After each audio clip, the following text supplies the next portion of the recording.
Passo a palavra, então, à senadora Vanessa Graziotin. Muito obrigada. Está na tribuna. Muito obrigada, senhor presidente. Antes de iniciar o meu pronunciamento, eu quero, o senador Jorge, cumprimentá-lo e dizer ao senador Suplicy, que acaba de chegar ao plenário, como o presidente Jorge Viana, que dirige a sessão, preservou a inscrição de todos os senhores, senador Suplicy. E, senhor presidente, senhores senadores, companheiros e companheiras, nós realizamos no último final de semana, desde sexta-feira até o dia de domingo, uma extensa reunião do Comitê Central, a Direção Nacional do Partido Comunista do Brasil. Uma reunião importante, aliás, a primeira reunião mais longa da nova direção que foi eleita no nosso 13º Congresso, ainda em novembro do ano de 2013. Um comitê central, uma direção nacional composta por representantes de praticamente todos os estados brasileiros, uma direção nacional que mescla e garante não só uma presença de mais de 30% de mulheres, mas que garante um espaço importante dessa nova geração de jovens, homens e mulheres, que, sem dúvida nenhuma, se preparam para tomar às suas mãos o destino do país. E, senhor presidente, da nossa reunião aprovamos algumas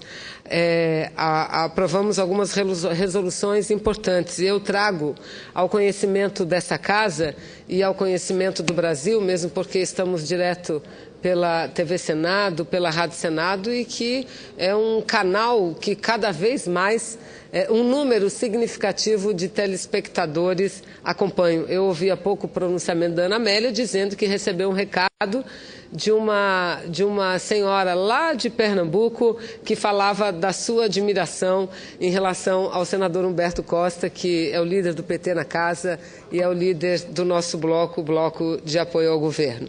Então, eu faço questão, senhor presidente, até pela profundidade dos debates, pela riqueza dos debates, não tenho como transpor exatamente tudo que foi debatido aqui nessa tribuna, mas trazer a nossa resolução, comentar a respeito da resolução política aprovada por todos nós nesse momento importante em que estamos há praticamente 8 meses do grande confronto político-eleitoral que deverá decidir o destino político do nosso país. E quando a gente vai à urna, nós não só estamos votando nos candidatos, nas candidatas, nas pessoas, mas nós estamos votando no projeto que queremos para o nosso país. Então, fico feliz em ter esse espaço e poder, em nome do PCdoB, da liderança do nosso partido aqui no Senado, de tratar a respeito disso. Em primeiro lugar, o PCdoB registra que, nesse momento, 8 meses das eleições, o Brasil está diante de uma encruzilhada política, ou seja, precisamos escolher, ao povo brasileiro será dado o direito de escolher que caminho seguir, ou intensificar as mudanças acumuladas na última década com a realização das reformas estruturais democráticas, ou retroceder sob o comando da oposição que se verga às chantagens da oligarquia financeira. A pressão do rentismo, associada à atuação desbragada da grande mídia para favorecer a oposição, e a campanha deliberada pelo fracasso da Copa são, senhor presidente, prenúncios das grandes e acirradas batalhas políticas e sociais que estão por vir e que irão marcar as eleições de 2014, na prática já em andamento. E eu, senhor presidente, subi à tribuna ontem para falar de alguns assuntos, mas me chamou muito a atenção de um editorial de um dos grandes jornais de nosso país, um editorial que falava das dificuldades que a presidenta Dilma encontrará e já encontra nesse ano eleitoral. E falava não só das dificuldades, mas falava que a economia brasileira está em crise absoluta, que o Brasil está sem rumo, que o Brasil está sem caminho e que a gente vive um momento extremamente delicado. Eu, senhor presidente, lendo aquele editorial e li com muita atenção, eu me lembrava de algumas outras matérias que eu lia publicadas nesses mesmos meios de comunicação, dizendo o seguinte, senhor presidente, por exemplo, dizendo que cresce o número de empregos, número de empregos no Brasil e, por conseguinte, a taxa de desemprego de 2013 foi a menor de toda a série histórica marcada ou analisada pelo IBGE. Ou seja, fechamos o ano de 2013 com 5,4% de desemprego, ou seja, uma situação de quase pleno emprego no Brasil. Mas, o que revela também essa informação de que de 2002 até agora, ou seja, no período 2003 até o final de 2013, um período de 10 anos, o crescimento do emprego foi de quase 25%. E mais, senhor presidente, mais de 50% da população brasileira tem carteira de trabalho assinada. Não são empregos novos precários, não. Mais de 50% da população brasileira, repito, com carteira de trabalho assinada, contra 39% no ano de 2013. Ora, senhor presidente, inflação em declínio, inflação, projeção, próprio boletim do Bacen, do Banco Central, Focus, o boletim mensal, dando conta da diminuição da previsão da inflação, ou seja, inflação em queda. São análises positivas, são números positivos, mas infelizmente transposto na análise de alguns que já atuam neste momento como se estivessem em plena campanha eleitoral, procuram vender uma situação de instabilidade, uma situação delicada. E, na realidade, não só vender, procuram construir essa situação negativa. E vejo aqui em nosso plenário a deputada João Moraes. Estou aqui, deputada, deputada do nosso partido na Câmara dos Deputados, falando das resoluções aprovadas durante a nossa reunião da Direção Nacional nesse último final de semana. E diz o seguinte, a nota, continua a ler, que a sucessão presidencial se realizará também no transcurso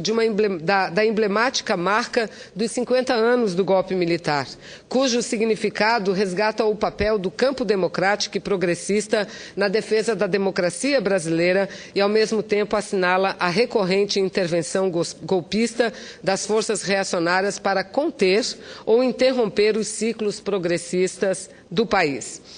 Em relação aos impactos da crise capitalista na economia e na sucessão presidencial, analisamos, senhor presidente, senador Jorge Viana, que a crise estrutural do capitalismo, que caminha para o seu 6º ano, e não adianta a presidente do FED, do Banco Central norte-americano, vir para o mundo inteiro e dizer que os Estados Unidos está com a economia muito bem e que problema em nações emergentes são problemas domésticos dessas nações emergentes. Negativo. Ainda vivemos sobre forte influência de uma crise capitalista que é internacional e que, aliás, partiu exatamente das nações mais desenvolvidas. Primeiro, dos Estados Unidos e, na sequência, da própria Europa. Essa crise, portanto, atinge o seu 6º ano e atingiu a economia do planeta como um todo. No seu início, golpeou com mais força as grandes potências capitalistas, notadamente os Estados Unidos e a Europa. Agora, alveja os países em via de desenvolvimento. O principal fator para isso deriva do fato de a elite financeira globalizada, que provocou a crise, ter seguido no comando das principais estruturas de poder do mundo capitalista. À frente dos estados, ela transferiu para os bancos e empresas falidas trilhões de dólares do dinheiro público e, desse modo, resgatou-os da bancarrota. Depois de sacrificar os povos dos países do centro capitalista, os grandes monopólios financeiros empurraram o ônus da crise para os países em via de desenvolvimento e para os ombros dos trabalhadores. Para tal, se valem da força política, como é o caso da presente alteração da política monetária dos Estados Unidos, que provoca instabilidade na cotação das moedas de vários países emergentes e pressiona para cima a taxa de juros. Para concretizar essas imposições, esses monopólios desencadearam uma pressão para sufocar a democracia, aviltar a política e os partidos e estimular o autoritarismo. essa onda negativa que acossa os países chamados emergentes também prejudica o Brasil. A elite financeira mundial e a local aproveitam-se da instabilidade do momento para chantagear e pressionar o governo brasileiro. A banca exige garantias para que seus ganhos fabulosos voltem a toda a carga com a imposição de sua lógica e de suas regras. O discurso oposicionista sucumbe a tais chantagens e acolhe de modo explícito ou implícito as exigências do sistema financeiro. Espalha prognósticos aterrorizantes em relação ao desempenho da economia nacional, ocultando os fatores positivos, como o alto nível de emprego, que eu acabo de me referir, a redução das desigualdades, a forte produção agroindustrial, o razoável montante das reservas internacionais. Menospreza e ataca os esforços pela integração solidária da América Latina. Vende o diagnóstico de um país à beira de um precipício, algo inteiramente fantasioso, pois a grande cobiça internacional sobre o Brasil vem do porte da sua economia, a 7ª maior do planeta, senador Jorge Viana, que atrai significativa parcela do investimento estrangeiro direto. Em suma, a oligarquia financeira, por um lado, tenta encurralar o governo da presidenta Dilma, com o fito de obter cedências programáticas, e, por outro, aqui residem as suas expectativas, projetam o auxílio da grande mídia, os principais candidatos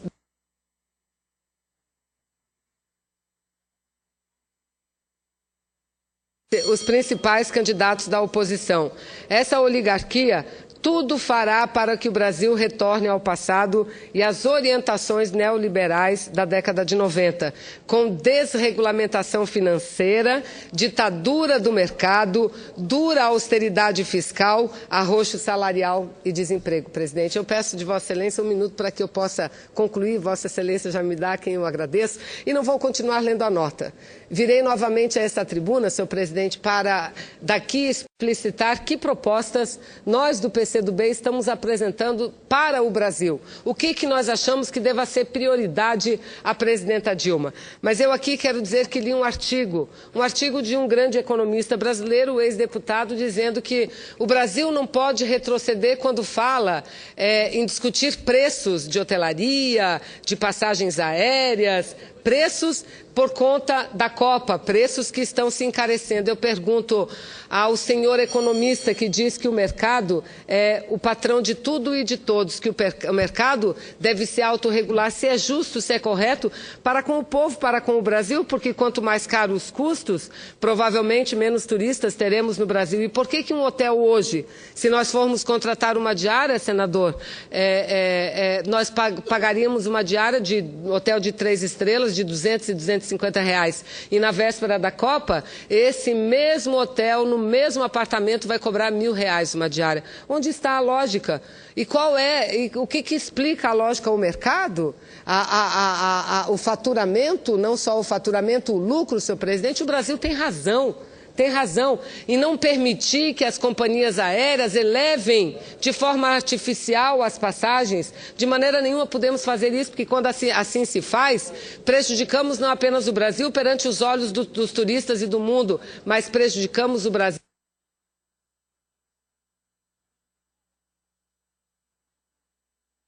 Concluo, perante o próprio povo brasileiro.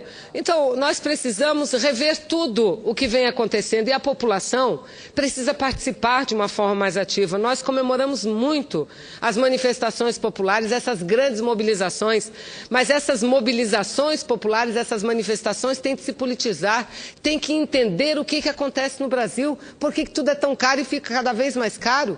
Por que, senhor presidente? Para procurar interferir na política e a gente botar o caminho certo. Enfim, volto à tribuna, senhor presidente, para falar de propostas importantes que o nosso partido, o PCdoB, apresenta. E, por fim, dizer que nós estamos agora nos dirigindo a uma importante reunião do Fórum de Mulheres, com a Secretaria de Política para as Mulheres, presidentes e representantes de todos os partidos políticos, para debater o empoderamento e uma maior presença das mulheres na política brasileira. Muito obrigada, muito agradecida a Vossa Excelência, senador Jorge Viana.